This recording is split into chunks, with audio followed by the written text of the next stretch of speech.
الحمدللہ والصلاة والسلام علی رسول اللہ وعلی آلہ وصحبہ اجمعین اما بعد فاعوذ باللہ من الشیطان الرجیم بسم اللہ الرحمن الرحیم اطیعوا اللہ واطیعوا الرسول لعلکم ترحمون وقال عز وجل في مقام الآخر یا ایہا الناس اعبدوا ربکم الذی خلقکم والذین من قبلکم لعلکم تتقون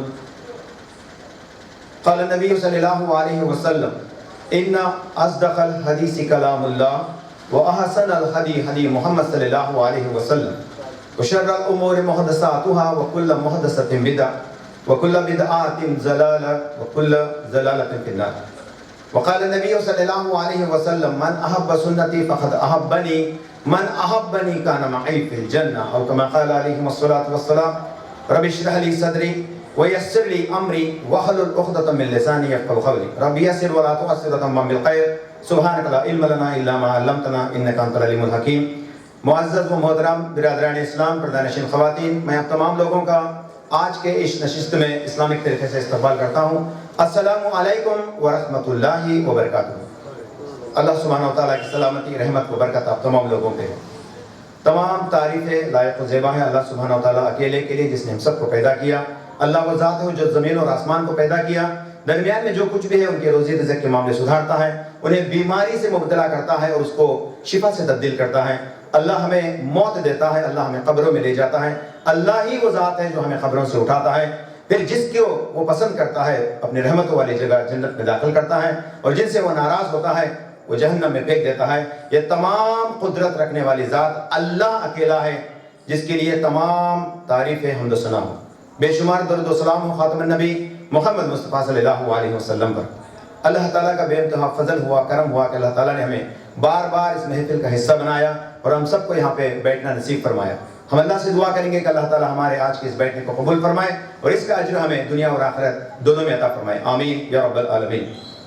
اس سے پہلے جو بھی بیانات جو الگ الگ عنوانات پہ دیے، بالخصوص انسپیکٹڈلی ہمارے ایک دوسرے مبلغ اسلام اور خطیب بھی ہے ماشاءاللہ، ہر جمعہ کا خطبہ جو ہے ان کا حیدرآباد میں ہوتا ہے. ڈاکٹر سمیر احمد بھی آج ہمارے ساتھ تھے، اور وہ بھی جو ہے چھوٹی سی عنوان جو کہ کرسمس کے تعلق سے اکثر لوگوں کا غلط عقیدہ کیا ہے، اسلام کیا کہتا ہے، اس کے اوپر بھی تھوڑی سی روشنی ڈالی. میں ان کا شکر گزار ہوں. اللہ تعالیٰ ان سے اسی طرح سے دین کا کام لیتے رہے. آمین. اور اسی طرح سے شیخ محترم مولانا حافظ نعمان جامعی صاحب کا بھی میں تہ دل سے شکریہ ادا کرنا چاہوں گا. انہوں نے تھوڑا سا وقفہ جو ہے ہمارے ساتھ دیا اور ہمیں ایسے ایسے باتوں سے وابستہ کرایا جس کا علم ہمیں نہیں تھا. ہم اللہ سے دعا کریں گے کہ اللہ تعالیٰ جو بھی لوگ جہاں کہیں بھی ایسے خدمتیں کرتے ہیں، اللہ تعالیٰ ان کی خدمتوں کو قبول فرمائے اور ہم سب کو اس کا اجر ہمیں دنیا اور آخرت دونوں میں عطا فرمائے. آمین یا رب العالمین. آج جو عنوان دوسرا اعلان کیا گیا تھا، گھروں کی اصلاح، ہم اس کے اوپر بالکل کم وقت ہمارے پاس بچا ہے تو کوشش کریں گے کہ ہم چھوٹی سی بات اس کے اوپر سننے، سمجھنے، جاننے کی کوشش کریں. اللہ تعالیٰ میرے زبان کی گراہوں کو کھول دے اور میرے لیے میری اس امر میں آسانی عطا فرمائے. آمین یا رب العالمین. جہاں تک گھروں کا جب بات آتا ہے، گھروں کی اصلاح آتا ہے، اصلاح کسے کہتے ہیں؟ گھر تو ہم جانتے ہیں، اصلاح کہتے ہیں مرمت کرنا یا سدھارنا. ہمارے حالات کو جو ہم اپنے آپ کو صحیح سمجھتے ہیں حالانکہ وہ صحیح نہیں ہے، اصلاح اسی طرح سے کرنا جس طرح سے ایک مسلمان کے گھر ہونی چاہیے، اسی طرح سے ہم اپنے گھر کو بنانا، اس کو کہتے ہیں اصلاح کرنا. گھروں کی اصلاح کے اندر ہم یہ کہنا چاہتے ہیں کہ قرآن کے اندر جو بھی احکامات اللہ سبحانہ و تعالیٰ ہم سب کے اوپر نافذ کیا ہے، ہم اس کے اوپر کوشش کریں کہ زیادہ سے زیادہ ہماری استطاعت جو ہے اس کے اوپر عمل کرتے رہے اور اپنے گھروں کو سنوار دیں انشاءاللہ تعالیٰ. گھر کی فضیلت بہت کچھ ہے. گھر اینٹوں سے نہیں بنتی بلکہ گھر بنتی ہے ایک فیملی سے، ایک خاندان سے بنتی ہے گھر. اور خاندان میں اگرچہ شوہر، اس کی بیوی، اس کے بچے ایک جٹ کے ساتھ ہیں تو جو ہے وہ گھر کہلاتی ہیں. اور اچھا اور اصلاح والا گھر وہ ہے، یہ لوگ جو کہ اس گھر کا حصہ ہیں، اس گھر کے مالک ہیں، تو ان کو چاہیے کہ وہ اپنے اس گھر کو یا اپنے اس کے عادات کو اس طرح سے سنوار دے، سدھار دے یا مرمت کر لے جس طرح سے اللہ کے نبی محمد صلی اللہ علیہ وسلم نے ہم سب کو کہنے کے لیے کرنے کے لیے کہا. تو بہرحال ہم کوشش کریں گے. اور گھر کی فضیلت کے تعلق سے بھی قرآن کے اندر اللہ تعالیٰ قرآن میں فرماتے ہیں کہ ہر نبی علیہ السلام جو ہے ان کے زوجہ تھے, ان کی بھی فیملیز تھے. اسی طرح سے آپ اور ہم جانتے ہیں اللہ کے نبی محمد صلی اللہ علیہ وسلم کے بھی زوجہ تھے اور تقریباً جو ہے 11 آزادہ عورتوں سے آپ نے نکاح کیا. تو ان تمام کے بھی جو گھر ہیں, اسی طرح سے اصحاب کرام میں جو اول اور اعلیٰ اور بعد میں آنے والے تمام لوگ ایک سے زیادہ شادیاں رکھتے تھے اور سب کے گھر تھے الگ الگ. ماشاءاللہ ان کے گھر جیسے ہم بھی اپنے گھروں کو بدل دیں. اس کا مطلب یہ نہیں کہ ایک سے زیادہ شادیاں کر کے جو ہے ہم بھی گھروں بدلیں, ایسا نہیں. آج کے ماحول میں اگرچہ ہم کوشش کریں گے تو اللہ تعالیٰ جس کے لیے برکت دے گا تو وہ اپنی جگہ پہ ہے. لیکن اللہ تعالیٰ قرآن کے اندر خود فرماتے ہیں کہ اگرچہ آپ انصاف نہیں کر سکیں گے تو آپ کے لیے ایک ہے. اسلام ہی واحد ایسا مذہب ہے جس کے اندر یہ بتایا گیا ہے کہ استطاعت نہ ہونے پر ایک بیوی آپ کے اوپر ہے اور اسی سے گھر بنتا ہے. اور گھروں کی اصلاح کے تعلق سے بھی جو ہے ابراہیم علیہ السلام کے ایک واقعے کو میں آپ کے سامنے ایک بار پھر سے دہرانا چاہوں گا, حالانکہ اس سے پہلے بھی جو ہے ہم اس واقعے کو جانتے ہیں. جب آپ پڑھیں گے صحیح البخاری جلد نمبر 4 کی حدیث نمبر 3364 میں ایک طویل حدیث ہے جس کے اندر آپ علیہ السلام جو ہے ایک سٹوری کو بتاتے ہیں جہاں پہ ابراہیم علیہ السلام, ان کے بیوی حضرت حاجر علیہ السلام اور حضرت سارہ کا واقعہ اور حضرت اسماعیل علیہ السلام کی یہ واقعہ کو بیان کرتے. اس میں بالخصوص گھر کی اصلاح کا ذکر آیا ہے. ہم سب جانتے ہیں کہ ابراہیم علیہ السلام نے اپنے زوجہ حضرت حاجر علیہ السلام کو جو ہے ریگستان میں چھوڑ دیا اور وہاں سے ان کے بچے کے ساتھ جو ہے وہ بچوں کو پال پوس کے بڑا کرتے آ گئے. اور ایک مرتبہ جبکہ حضرت اسماعیل علیہ السلام بڑے ہو گئے, ان کی بھی بیویاں ہو گئی, تو اس وقت ابراہیم علیہ السلام واپس آتے ہیں اور میں وہاں کا ہلکا سا ایک چھوٹا سا حصہ اٹھا کے میں بول رہا ہوں آپ کو, اور کہتے ہیں گھر کا کیا حالت ہے, پوچھتے ہیں گھر کا کیا حالت ہے.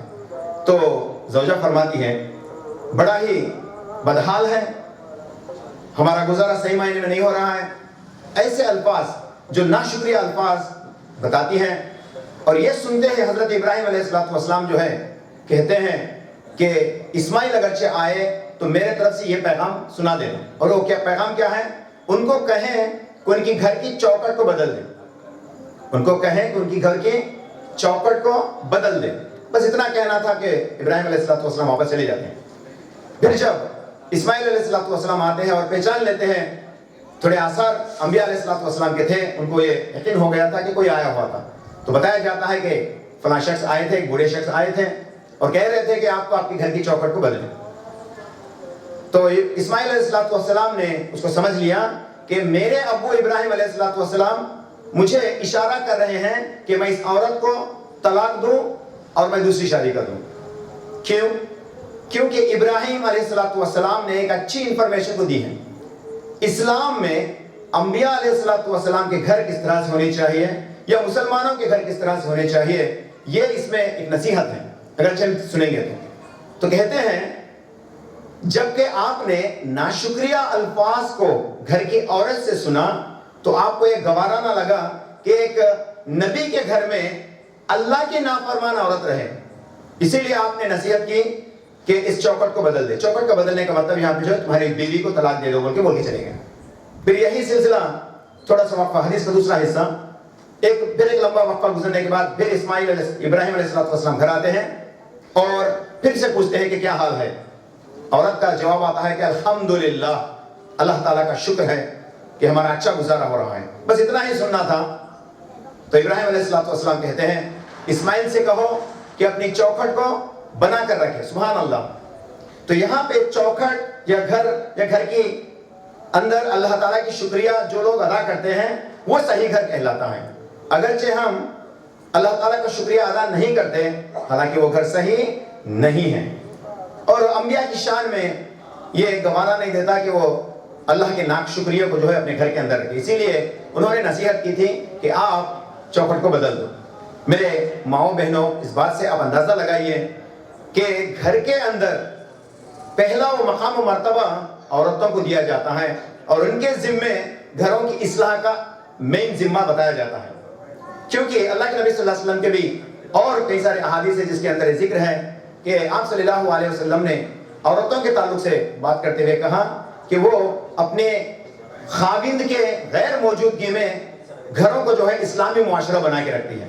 اور کئی سارے عالم دین کا جو واقعہ ہم روایتوں کے اندر پڑھیں گے تو بعض لوگوں کے کئی سارے اچھے گھراں تھے اور ان کے اچھے ترتیب تھے۔ تو گھر بنتا ہے اچھے اعمال سے، اللہ تعالیٰ کی شکریہ ادا کرنے والے الفاظ سے، اس زبانوں سے بنتا ہے، نہ کہ گھروں کے اندر جو ہے پینٹ لگانے سے یا گھر کے اندر کوئی پارٹیشن اچھی عطا کرنے سے، کپبورڈ وغیرہ بنانے سے گھر نہیں بنتا۔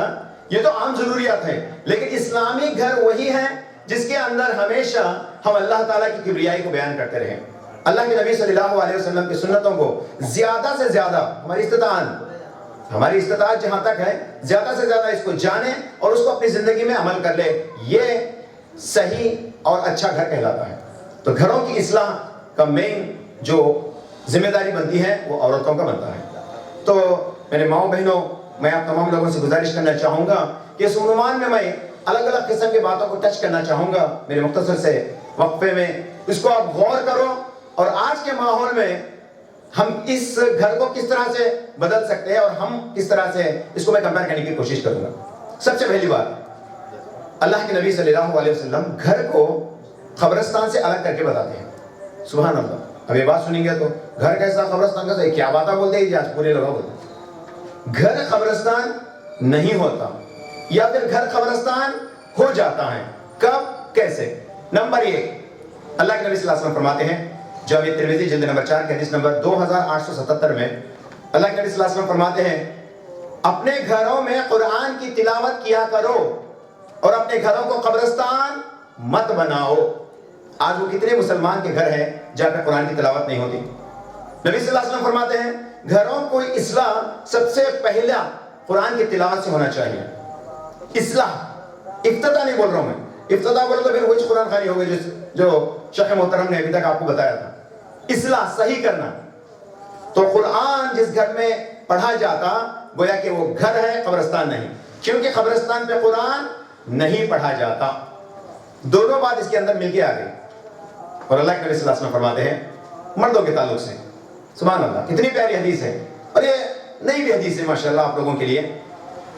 سلسلہ احادیث الصحیح جلد نمبر 1 حدیث نمبر 5027 سے 5035 تک غالباً ایک حدیث اس کے اندر ایسی ہے جہاں پہ آپ پڑھیں گے مرد کا گھروں کے اندر نفل نماز کا پڑھنا مسجد کے اندر نفل نماز کے پڑھنے سے 27 گنا زیادہ فضیلت والا ہے۔ بولے سبحان اللہ۔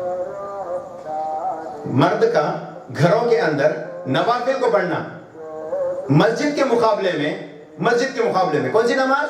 سنت نماز، نفل نماز۔ مسجد میں نفل یا سنت، ہم لوگ سنت الگ، واجب الگ وغیرہ وغیرہ بولتے ہیں، اصل میں فرض کو چھوڑ کر جو بھی عبادت نماز کی شکل میں کیا جاتا ہے وہ پورے نفل ہے۔ تو اس نفل عبادت کو اللہ کے نبی صلی اللہ علیہ وسلم کی باقاعدہ ایک ترتیب تھی، آپ صلی اللہ علیہ وسلم اپنے حجرے سے باہر آتے ہیں اور فرض نماز پڑھاتے ہیں، پھر حجرے میں چلے جاتے ہیں، پھر سنتوں کو ادا کر لیتے ہیں۔ یہ آپ صلی اللہ علیہ وسلم کی ترتیب تھی۔ اگرچہ کوئی مسجد میں بھی پڑھنا چاہتا تو نو پرابلم، یہ ایسا نہیں ہے کہ نہیں پڑھنا، ایسا نہیں، پڑھ سکتے ہیں انشاءاللہ، لیکن ثواب کے مقابلے میں اللہ کے نبی صلی اللہ علیہ وسلم فرماتے ہیں گھروں کے اندر نفل نماز کا پڑھنا مردوں کا مسجد میں نفل نماز پڑھنے کے 27 گنا 27 ٹائمز گریٹر ان ثواب۔ تو ہم سب کو چاہیے کہ اشارہ دیا جا رہا ہے اللہ کے نبی محمد صلی اللہ علیہ وسلم کا، اے میرے امتی مرد، جب کبھی بھی آپ فرض کو پڑھ لیں مسجد میں تو فوراً گھر کے لیے روانہ ہو اور گھر کے اندر نوافل کو ادا کرے۔ گھر کی فضیلت کو بتائی جاتی ہے، کیونکہ جس گھر میں نماز نہیں پڑھتی وہ گھر قبرستان کے برابر ہے، اور نماز پڑھے تو اس میں قرآن، سورۃ الفاتحہ، اس کے بعد زم سورہ پڑھتے ہیں، ثانی سورہ پڑھتے ہیں، پھر یہ تمام ذکر ہوتا، تو اللہ تعالیٰ کا ذکر ہے۔ اس طرح سے جس جگہ پہ قرآن کو تلاوت کی جاتی وہاں پہ شیطان نہیں رہتا۔ اور اس کے اوپر بھی ہم دیکھیں گے اپنے گھروں کو ہم کیسے حفاظت کریں گے۔ بعض لوگ کہیں گے کہ اچھا تالا لگائیں گے، جو ہماری حفاظت کے لیے کام آ سکتا ہے. کاسٹلی تالا لگائیں گے, چھوٹا نہیں بڑا تالا لگائیں گے جو ہماری حفاظت کرتا ہے چور ڈاکو سے, وہ تو ہے. تالا لگانا اسلام میں حرام نہیں ہے, وہ تو ہے. لیکن اللہ کے نبی صلی اللہ علیہ وسلم اپنے گھروں کو حفاظت کرنے کے لیے ایک عمدہ بیان کرتے ہیں. جب آپ پڑھیں گے صحیح البخاری کی جلد نمبر 5 کی حدیث نمبر 5400 میں اللہ کے نبی صلی اللہ علیہ وسلم فرماتے ہیں, جب شام ہوتا ہے تو شیطان پھیلنے لگتا ہے. یعنی مغرب کا اذان جب بھی ہوتا ہے تو شیطان پھیلنے لگتا ہے. اے میرے امتی, آپ اپنے بچوں کو گھروں میں لے لو کیونکہ شیطان کا پھیلنے کا وقت ہے. اور کہتے ہیں پھر تھوڑا سا وقفہ گزر جائے تو ان کو چھوڑ دو. کیا مطلب چھوڑ کے باہر پھینک لو وغیرہ نہیں, بلکہ don't tie them, don't fix them, don't close them inside the room, but let them. ایسا اس کا مطلب ہے. تو اللہ کے نبی صلی اللہ علیہ وسلم کہتے ہیں گھروں کو آپ دروازے لگا لو کیونکہ شام کے وقت شیطان کا پھیلنے کا وقت ہے. دوسری ایک حدیث آتی ہے صحیح مسلم کی حدیث نمبر 2018 میں اللہ کے نبی صلی اللہ علیہ وسلم فرماتے ہیں, تم اپنے گھروں کو شیطان اور جنات سے بچاؤ بسم اللہ کہتے ہوئے. ڈور لگاؤ تو بسم اللہ کہتے ہوئے ڈور لگاؤ, کیونکہ ڈور لگانا بسم اللہ کہہ کر لگانا دونوں میں فرق ہے. ڈور عام طور پہ غیر مسلمان بھی لگا لیتا ہے, لیکن جب ہم بسم اللہ کہہ کے ڈور لگا دیتے ہیں تو شیطان اس گھر کے اندر داخل نہیں ہوتا. حفاظت کیا جائے. غیر مسلمان کا بھی گھر ہے اور مسلمان کا بھی گھر ہے, دونوں میں فرق بس اتنا سا ہے کہ یہاں پہ اللہ کی ذکر ہوتی ہے. دروازہ جب کبھی بھی ہم لگائیں تو یاد رکھیے بسم اللہ کہہ کے لگانا.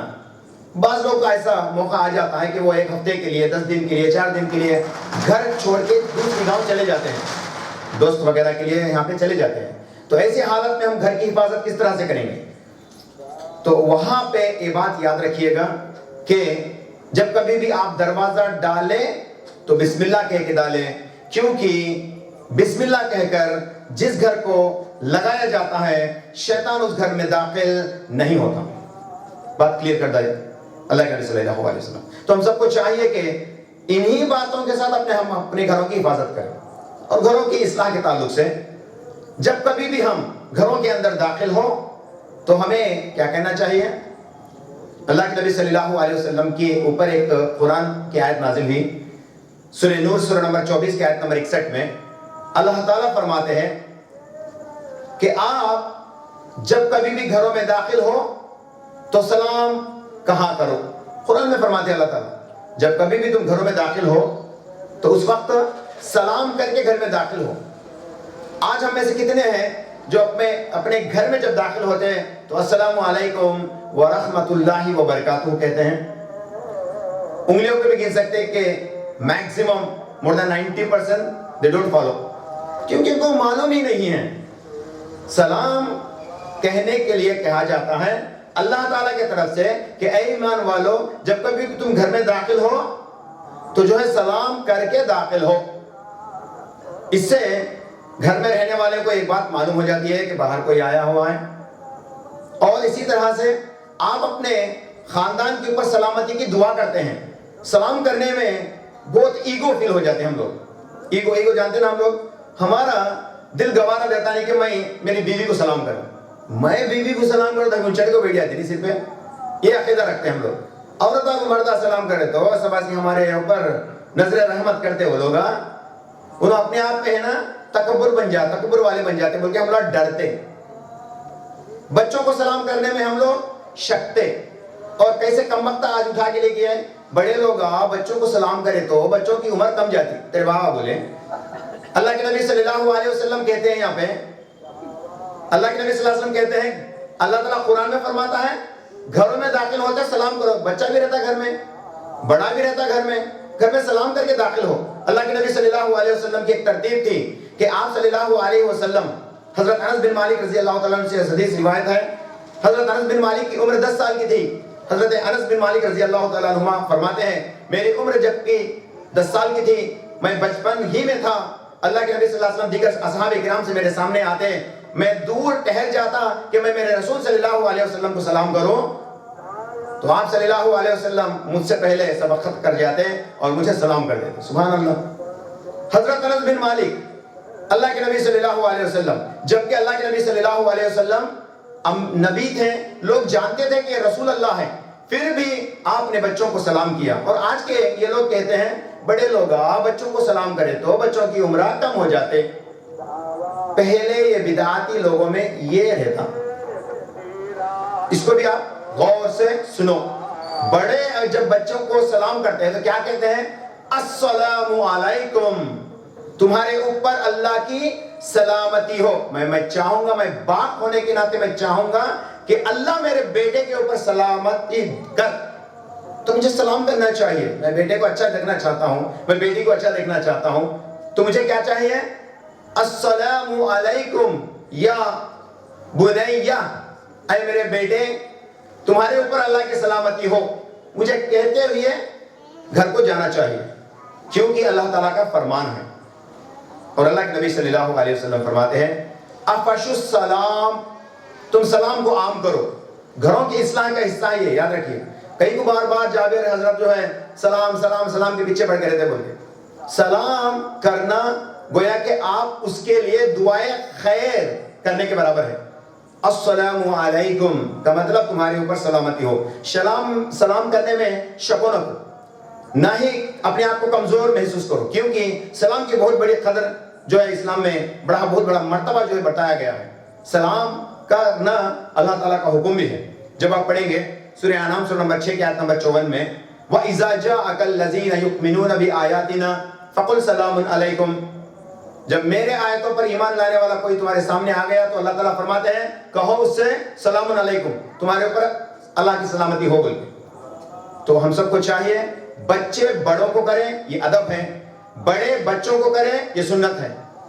اللہ کے نبی صلی اللہ علیہ وسلم کی سنت ہے کہ آپ صلی اللہ علیہ وسلم خود اپنی بیوی کو سلام کرتے. وہ ہسبینڈ اور وہ بیوی بڑے ہی خوش نصیب ہیں جو ایک دوسرے کو سلام کیا کرتے ہیں. بڑے خوش نصیب. اچھا گھر وہ ہے جس گھر میں شوہر داخل ہوتے ہیں اس کی بیوی کو سلام کرتا ہے. اب تم لوگ تمہارے ہسبینڈ کتنے اچھے ہیں کہ کتنے برے ہیں کہ معلوم کر لو. پہلے ان کو بتاؤ اچھا ایسا کرے تو کرتے ہیں بول کے. اب انہوں تمہارے اوپر گمان کرتے ہیں ان میرے ہاں سلام کرانا سمجھتے ہیں بول کے. ایسا نہیں کہنے کا. اسلام میں اصلاح کر لینا ہے گھر کی تو شوہر کو چاہیے کہ وہ گھر میں سلام کرے. بیوی کو سلام کرنا یہ بات سے برکت ہے، یاد رکھیے گا. یہ چھوٹا پن نہیں ہے بلکہ یہ سنت کو زندہ کرنے کے برابر ہے. تو سلام کرنا، گھر میں سلام سے داخل ہونا، اور گھر سے جب باہر آتے تو آپ سلام کر کے باہر آنا، کیونکہ اللہ کے نبی صلی اللہ علیہ وسلم فرماتے ہیں سنن نبی داؤد کی حدیث ہے چھوٹتے وقت کی سلام ملتے وقت کی سلام سے بہتر ہے. جب ہم بچھڑتے ہیں ایک دوسرے سے مل کے اس وقت اگرچہ اچھا ٹھیک ہے میں چلتا ہوں، ہاں بائے بائے ٹاٹا، اس سے کوئی بھی ثواب نہیں ملتا. اف یو سے السلام علیکم تو کیا ہوتا ہے اس میں ثواب ہے. انہیں بھی سلام کرتا وعلیکم السلام بول کے. تو سلام کرنے کا بھی ایک ترتیب اپنے زندگی کا حصہ بنا دو. اور جب کبھی بھی کاموں کو کرنے کا آتا تو آپ اپنے زبان کا یہ ایک تکیہ کلام بنا دو. تکیہ کلام جانتے ہیں نا، بار بار ہماری زبان سے نکلتے رہنا، بار بار نکلتے رہتا ہو. اب ہمارے چندول کے ہمارے ماحول کے لوگوں کے تکیہ کلام ہے نا گالیاں ہیں. اٹھے تو گالی، بیٹھے تو گالی، انہیں آیا لے اس کا انہیں گئی رہی اس کی. یہ گالیاں ہمارے لوگوں کے تکیہ کلام ہے. تو ہم لوگ کیا کہتے ہیں this is a part of vocabulary.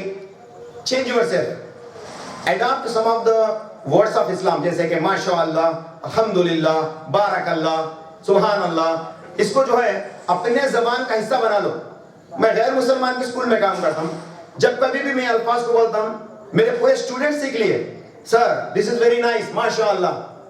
سے وہ لوگ خود کہتے ہیں ماشاء اللہ، کیونکہ میں نے ان سے کہا بیٹا آپ لوگ جب ماشاء اللہ کہتے ہو اور پھر بارک اللہ کہتے ہو تو اس کو نظر نہیں لگتی. ایک پیڑ کو دیکھیں، آپ ناریل کا جھاڑ دیکھیں، ماشاء اللہ بھرپور گیلے گیلے گیلے بڑے ہیں. ہم کیا دکھنا حاضری ماشاء اللہ نہیں سر دل میں کیا پیسہ دیکھے سمجھو گیلا جھڑ بھی سکتا، پورے نارلا خراب بھی ہو سکتے ہیں، کیونکہ نظر بد اسلام میں حق ہے. تو ایسا نہ ہونا بول کے سمجھو.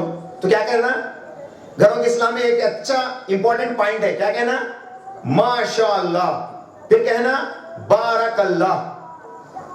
اللہ تعالیٰ کی دین ہے اور اللہ اس میں برکت عطا فرمائے. یہ کہیں گے تو اپنے گھر میں ہمیشہ اللہ کو ذکر کرنے سے اللہ کی ذکر کرنے کے برابر ہے.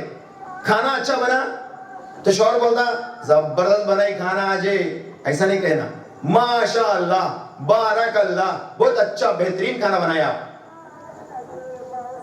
آج کھانا کیسا ہے تم لوگ پوچھو، انہوں بولتے ہم لوگ کیا بولتے ہیں، کتی نہ دے، چھری نہ دے، چاقو نہ دے، نہیں کیا کرنا، کتی نہ دے نہیں، ماشاء اللہ بارک اللہ، ایسا کتیاں نہ دے چھریاں نہ دے جی، کیا بولنا آپ لوگا، ماشاء اللہ بارک اللہ بولو جی۔ اس کے اندر ہنڈی میں برکت آتی، لائے سو آدھا کلو گوشت شام تک آتا، ایسا بھی بولنا آپ لوگ، کیونکہ اس کے اندر اللہ تعالیٰ کی برکتیں ہوتی ہے، گھروں کی اصلاح کا حصہ ہے۔ اور بچوں کی پرورش کے تعلق سے جب بات آتی ہے، بچے اماں بابا کی کمائی ہیں۔ یاد رکھو، ہم میں سے جو مرد حضرات ہیں، جو عورتیں ہیں، جو ماں ہیں، اپنے بچوں کی کمائی کو آپ بغیر بچے کی اجازت کے لے سکتے، کھا سکتے، رہ سکتے، نو پرابلم ایٹ آل۔ تم لوگا اسے پرمیشن لینے کی ضرورت نہیں، میرا پیسہ میں نکال کو جابر shall I take this money بول کے میں اپنے ذہن سے بول کر خرچہ کرتا ہوں، نہیں، میں نکالتا ہوں جیب سے خرچہ کرتا ہوں۔ اسی طرح سے ایک باپ، ایک اماں اس کے بیٹے کی کمائی کو اسی طرح سے خرچ کر سکتی ہے، کیونکہ اللہ کے نبی محمد صلی اللہ علیہ وسلم فرماتے ہیں، لکھا ہے صحیح بخاری کے اندر، سنن نبی داؤد کے اندر، حدیث نمبر 3825 میں اللہ کے نبی صلی اللہ علیہ وسلم فرماتے ہیں کہ تمہارے بچے تمہاری کمائی ہے۔ اور اسی طرح سے دوسری حدیث سنن ابن ماجہ کی حدیث نمبر 2291 میں اللہ کے نبی صلی اللہ علیہ وسلم فرماتے ہیں، والدین کا بہتر کمائی ان کی اولاد ہے بولے۔ تو اسی لیے ہم سب کو چاہیے کہ پہلے ہم حدیث کو سمجھیں۔ بیٹا کے گھر میں اماں رہتی، بوڑھی اماں، بہو کو بولے تو کہا پھاڑ کو ڈالتی کی بول کے دانت پہ دانت دبا لے کے بیٹھ کے رہتی، بیٹا آیا تو ذرا پوچھ کو کیا تو کھائیں گے بول کے، نہیں، ڈونٹ ورری، جاؤ آپ گڑبڑ کر کے کھا لو، کیونکہ آپ کا گھر ہے وہ۔ اور کسی کو دیکھو جی تمہاری اماں مجھے پوچھ ہی نہیں کری نہیں، ایسا بول کے بولے سمجھو ٹھولے مارنے کا رہا اسے، امام کے ساتھ کوئی مسجد کے کمیٹی میں لے جا کے ٹھولے مارنے کا۔ اسلام کیا کہتا ہے، سکھاؤ اس کو، کیونکہ اماں بابا کو بچوں کے پرمیشن کے انتظار میں نہیں رہنا چاہیے، بیکاز دے آر یور کمائی، یہ آپ کی کمائی ہے، کیونکہ آپ کے مرنے کے بعد آپ کے تیار کردہ یہ نیک صالح اولاد آپ کے لیے دعائیں مغفرت کرتے ہیں، اور اسی طرح سے آپ کے لیے دعائیں رحمت کرتے، اسی طرح سے آپ کے لیے مغفرت کی دعا کرتے، وغیرہ وغیرہ وغیرہ، کیونکہ یہ سب آپ ہی کے لیے ہیں، یہ آپ کی کمائی ہے، یاد رکھیے گا۔ تو ہمیں پرمیشن لینے کی کوئی بھی ضرورت نہیں ہے۔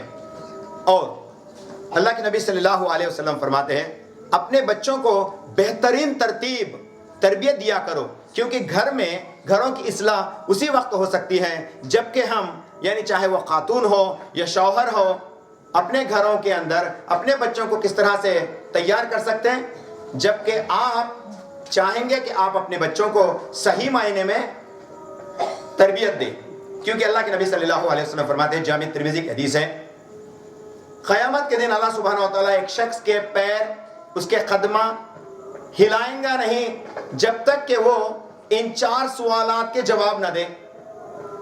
ان چاروں میں سے ایک سوال یہ ہے کہ تم اپنے اولاد کو کس حالت میں چھوڑ کے آئے، تم اپنے اولاد کو کس حالت میں چھوڑ کے آئے۔